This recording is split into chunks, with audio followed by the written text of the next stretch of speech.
Como dizia Bastiat, a lei frequentemente destrói o que deveria preservar. Este é o Visão Libertária, sua fonte de informações descentralizadas e distribuídas. Em 2015, no estado do Maranhão, instituiu-se a Lei Ordinária número 10.246, que dispõe sobre a criação da Comissão Estadual de Prevenção à Violência no Campo e na Cidade, COSCV. Nome bonitinho para uma comissão, não é mesmo? Até parece que ela realmente possui um fim nobre. Acontece que essa lei, que está presente em alguns outros estados do país, como Paraíba e Minas Gerais, na prática tem dificultado a realização de reintegrações de posse, significando mais uma afronta do Estado à propriedade privada. Como se sabe, as ordens judiciais que demandam o uso da força policial para se realizarem deveriam ser prontamente cumpridas, ainda mais nos casos de invasões, em que o tempo age favoravelmente à posse injusta dos invasores e agrava ainda mais a situação para o proprietário que almeja retomar o controle total da sua área. Nesse sentido, a comissão criada pela lei estadual por retardar ou inviabilizar reintegrações se torna um prato cheio para movimentos como o MST, por exemplo. Outra consequência da comissão é a sobreposição do poder executivo sobre o judiciário, o que seria inconstitucional até mesmo se nossa Constituição fosse liberal. Uma leitura superficial da lei em questão pode dar a ideia de proteção dos mais pobres, de proteção do direito à moradia, de preocupação com os vulneráveis e com o que os soças chamam de justiça social. Mas, na verdade, apenas é a prevalência do arbítrio às leis naturais. Segundo o artigo 1º dessa lei, a legislação tem o objetivo de mediar os conflitos fundiários no campo e na cidade. Entretanto, o próprio processo judicial já se presta a isso, já permite conciliação entre as partes a qualquer tempo, não fazendo sentido algum a edição de uma lei que, com essa desculpa, imponha restrições ao cumprimento da decisão judicial. Já o parágrafo 1º desse mesmo dispositivo esclarece que a COSCV deveria ser cientificada de imediato pela Secretaria de Estado de Segurança Pública de todas as requisições judiciais para cumprimento de mandados de reintegração ou manutenção de posse, devendo manifestar-se sobre o estudo de situação elaborado pela Polícia Militar. Assim, resta clara a primeira intervenção, a anterior cientificação da comissão sobre a existência do mandado e a necessidade de manifestação desta sobre o estudo de situação elaborado pela PM. O mencionado estudo, por si só,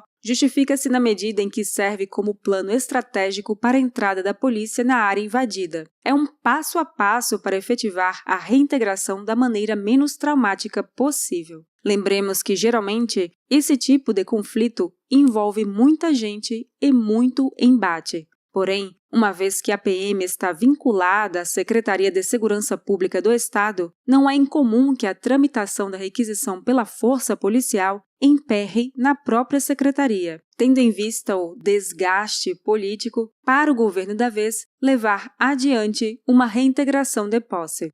Logo, recorrentemente o estudo nem é realizado. Contudo, quando ele é, de fato, feito, a comissão prevista pela lei cria outros empecilhos para a execução do mandado, levando o conflito ao conhecimento de várias organizações esquerdistas que nada produzem, mas que são ótimas em estar de plantão para atrapalhar quem isso faz.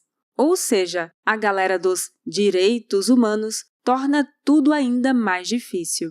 Tendo isso em vista, a Assembleia Legislativa de Minas Gerais aprovou em dezembro de 2019 o projeto de lei 492/19, com o fim de revogar uma lei estadual mineira equivalente à lei maranhense em apreço, que exige comissão especial para acompanhar operações policiais que promovam desocupações em áreas urbanas ou rurais privadas. Mas não foi para frente, pois tal projeto de lei que a extinguiria está com a tramitação totalmente parada e a Lei Intervencionista de Minas Gerais ainda está em plena vigência.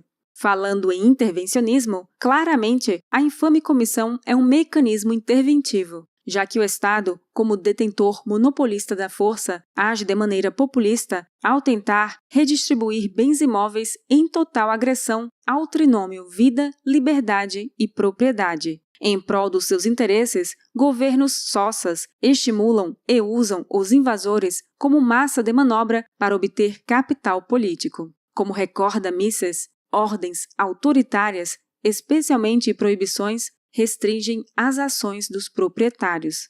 O caso em alusão entraria facilmente no rol de proibições mencionado pelo austríaco, por não permitir a retomada do gozo, uso e fruição exclusivos do proprietário, que conta, nesse caso, com ordem judicial a si favorável, mas não executável, e por ser impedido pelo Estado de retirar por conta própria os invasores da sua área, porque se o fizesse, estaria cometendo o crime de exercício arbitrário das próprias razões. Mises, ao citar Otmar Spahn, diz que o filósofo está inteiramente certo quando assevera que o sistema intervencionista é um sistema de propriedade privada em sentido formal, mas socialismo na sua essência. Ao agir cumprindo o mandado, ao invés de ignorá-lo, o Estado estaria cumprindo sua função de garantidor da lei e da ordem, afastando a insegurança que permeia a vida em sociedade e, mais especificamente, deixando o agronegócio, que tão importante é em terras tupiniquins,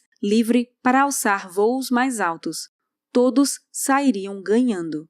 Corroborando com esse pensamento de maior segurança e liberdade, o governo federal defendeu no início do seu mandato um projeto de lei para permitir operações de garantia da lei e da ordem em reintegrações de posse na área rural. De acordo com Bolsonaro, mesmo quando determinado pela Justiça, os governadores acabam protelando o envio da polícia militar para retirar invasores das propriedades rurais. O projeto de lei, caso aprovado, permitiria que as reintegrações ocorressem de maneira mais ágil e com o suporte das forças federais, sem que houvesse pedido do governo do Estado à presidência e sem que a atuação da esfera de segurança estadual tivesse se esgotado, desde que houvesse uma decisão judicial determinando a reintegração.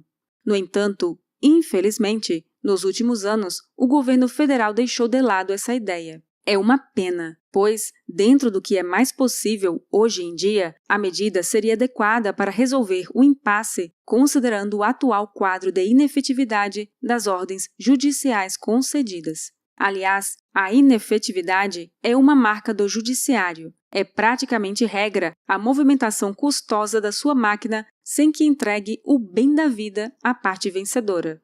A justiça privada resolveria isso. Mas deixemos esse assunto para outra hora. Até aqui, temos uma certeza. Estado ineficiente é pleonasmo. Não é à toa que Iqueira, ao explicar os fracassos de programas de governos, realça o fato de que as autoridades públicas detêm o conhecimento necessário, mas, na verdade, seguem uma agenda oculta que faz com que as suas intenções sejam diferentes daquelas que foram anunciadas previamente. Assim, as autoridades, inicialmente, podem se dizer defensoras do império das leis, mas, na verdade, sustentam medidas intervencionistas que agridem o direito e servem aos seus anseios. Mas, enfim, quais seriam os efeitos mais perversos desse exemplo de lei estadual? Sem dúvida, os incentivos gerados.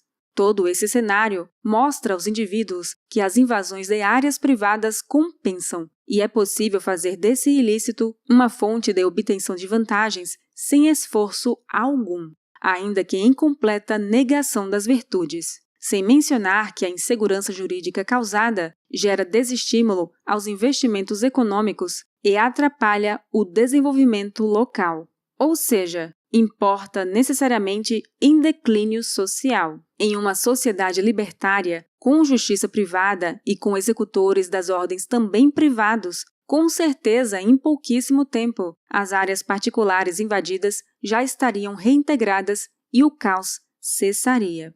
Como sempre, a conclusão que se chega é clara. Em menor ou maior grau, a depender do caso, o Estado não é capaz de realizar satisfatoriamente o que se propõe, exceto te roubar. Obrigada por sua audiência! Este artigo foi sugerido e escrito por T. Thatcher, revisado por Donda e narrado por Baby Yoda. Se você gostou deste vídeo, deixe seu like e o compartilhe em sua rede social. Se você deseja acompanhar nosso conteúdo, inscreva-se no canal e clique no ícone de campainha. Até a próxima!